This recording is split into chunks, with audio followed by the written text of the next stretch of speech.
And you're now looking at live pictures as we see the casket is coming out of the Kennedy compound. It's going to be loaded into the hearse, and the motorcade is going to proceed on its way to Boston.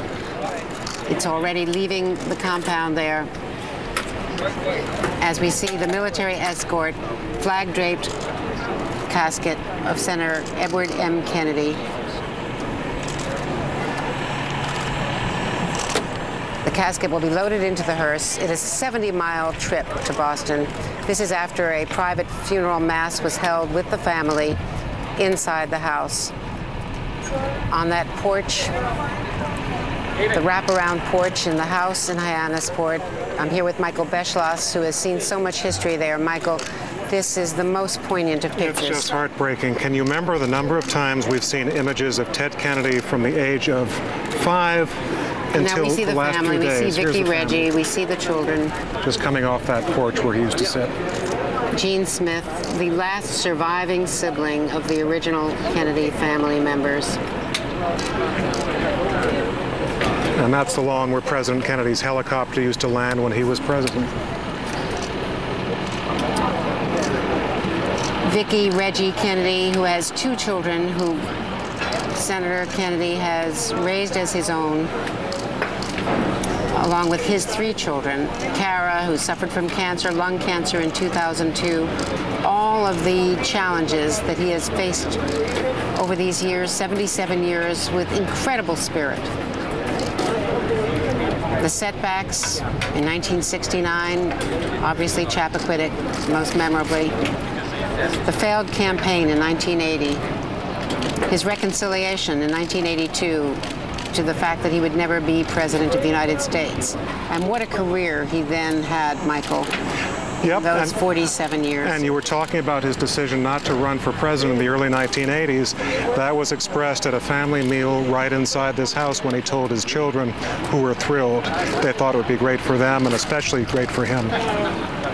Well, the campaign had been so difficult. Obviously, a difficult and troubled marriage held together through that 1980 campaign. Joan valiantly campaigning at his side. And as we watch the casket being carried by the pallbearers, the military honor guard there, let me bring in Jane Oates. Jane, this is a difficult time to come to you, and my condolences. I know how close you are and were to the senator. You worked at his side. You helped him floor manage so many pieces of legislation in the Senate.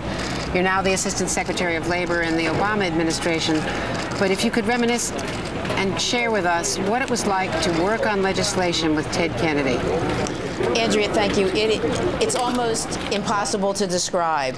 He was at the same time the toughest boss I ever had and the best boss. He required so much information. He wanted to know every aspect of every part of a bill, and he just made all of his staff stretch to the point where they were the best that they could be. He was amazing. And we always hear it told that he has the best Senate staff. I observed that myself when I covered the Senate. But you're an example of that, you and your colleagues.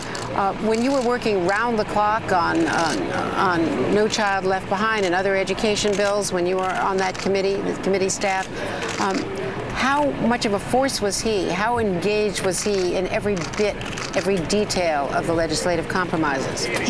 He was 100%. By the way, Jane, while we're talking, we're watching the family standing, in honor of their lost husband and brother and father and stepfather. This could not be a more moving moment. Patrick, Vicki, Gene Smith, who just buried Eunice only 2 weeks ago. And Andrea, you know Jane, Vicki, what an amazing person. She has been such... Speak to that for a moment, Jane, because this has been, I mean, first he and Vicki